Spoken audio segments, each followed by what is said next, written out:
तो अन्य पुराणों में ऐसी कथा आती है कि जब भगवान मोहिनी रूप धारण किए,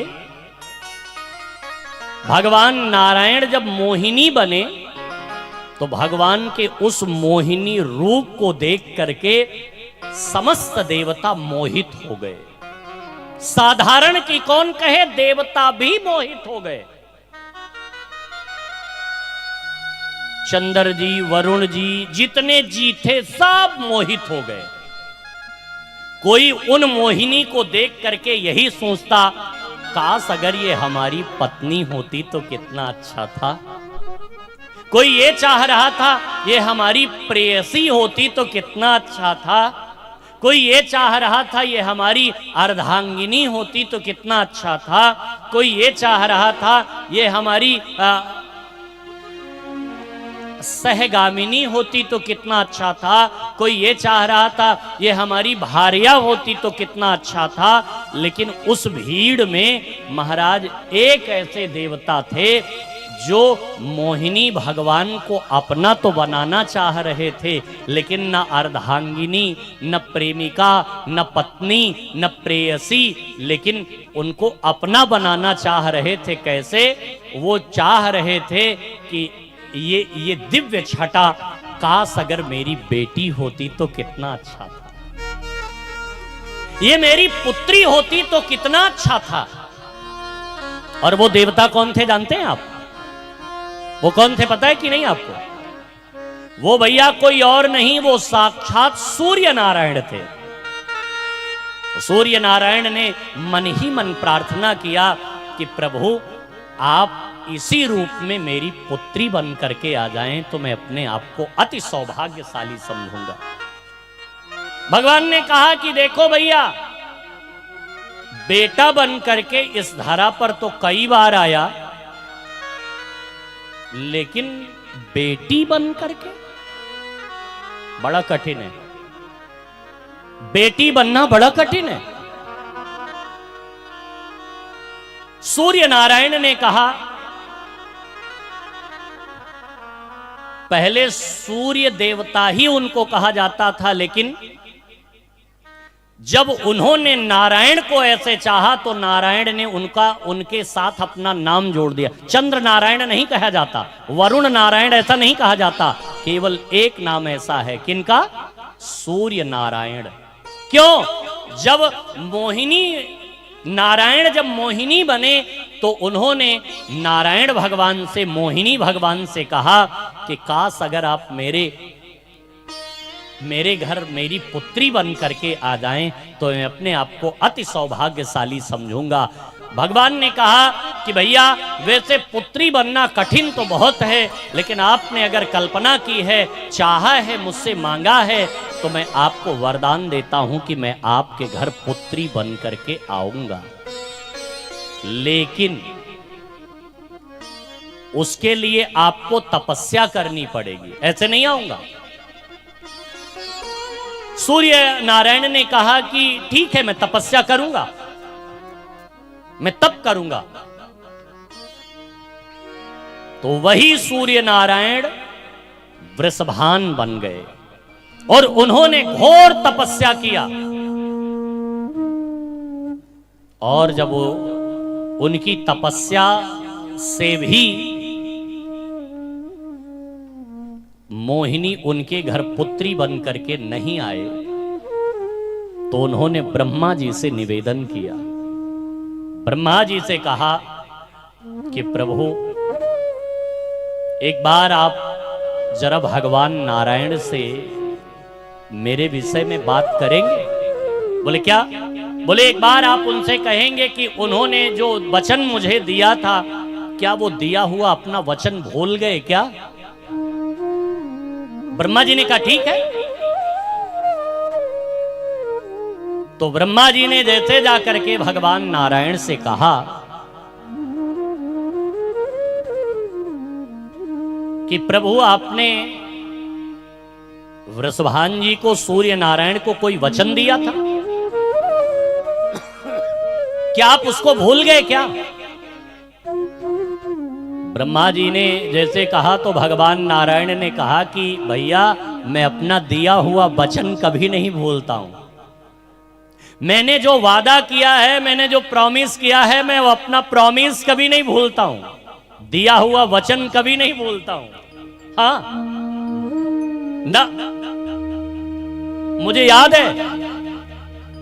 लेकिन अब वो समय आ रहा है। ब्रह्मा ने कहा, प्रभु इतना कौन सा गूढ़ वचन आपने दे दिया है जो इतने दिन तक उनको प्रतीक्षा करवाया। भगवान नारायण ने कहा कि अरे ब्रह्मा जी क्या बताएं, थोड़ा कठिन है वो। बोले क्या कठिन है? भगवान नारायण ने कहा कि भैया उनके घर में पुत्री बन करके जा रहा हूं। ब्रह्मा जी ने कहा कि आप पुत्री? ब्रह्मा जी के मन में विचार आया, ब्रह्म को, नारायण को इस धरती पर पुत्र के रूप में तो कई बार देखा, लेकिन पुत्री बन करके आते हुए पहली बार ऐसा अवसर मिल रहा है, तो ये अवसर मैं अपने जीवन से जाने नहीं दूंगा। ब्रह्मा भी पहुंच गए, बरसाने वृषभान जी के घर के पास पर्वत बन करके बैठ गए। ब्रह्मा क्या बन गए? पर्वत बन गए। इसलिए लाडली जी का महल कहां है? बरसाना गए कि नहीं? मामा जी गए हैं। हाँ क्यों पंकज भैया? अरे आप तो वृंदावन रहते ही हैं, सौभाग्यशाली हैं। महाराज जी गए कभी वृंदावन, बरसाना गए? अभी हम लोग ठाकुर जी की कृपा से वृंदावन में कथा कर रहे थे। अद्भुत कथा थी, संतों का सानिध्य था। तो वृंदावन की पावन भूमि पर दिव्य भगवत चर्चा का प्रवाह बहाने का अवसर इस दास को मिला। तो महाराज उन दिव्य महापुरुष जिनके संकल्प से वो कथा गाई जा रही थी, मोरकुटी वाले महाराज जी, वो हमको वहां जगह जगह नित्य ले जाकर के दर्शन करवाते थे। आज महाराज जी आज यहाँ चलिए दर्शन करने, आज यहाँ चलिए, आज बरसाना चलिए, आज नंदगांव चलिए, आज यहाँ। तो मैं जब उनके साथ गया तो उन्होंने दर्शन करवाया, अद्भुत दर्शन। संतों के सानिध्य में दर्शन अद्भुत होता ही है। तो मैंने देखा कि लाडली जी का महल बिल्कुल पर्वत पर है। तो वो पर्वत कोई और नहीं है, साक्षात ब्रह्मा ही पर्वत बने। कि ब्रह्म मेरी ऊपर अपने चरण रख रख करके खेलेंगे बेटी के रूप में, पुत्री के रूप में। धीरे धीरे समय आया तो महाराज वही मोहिनी भगवान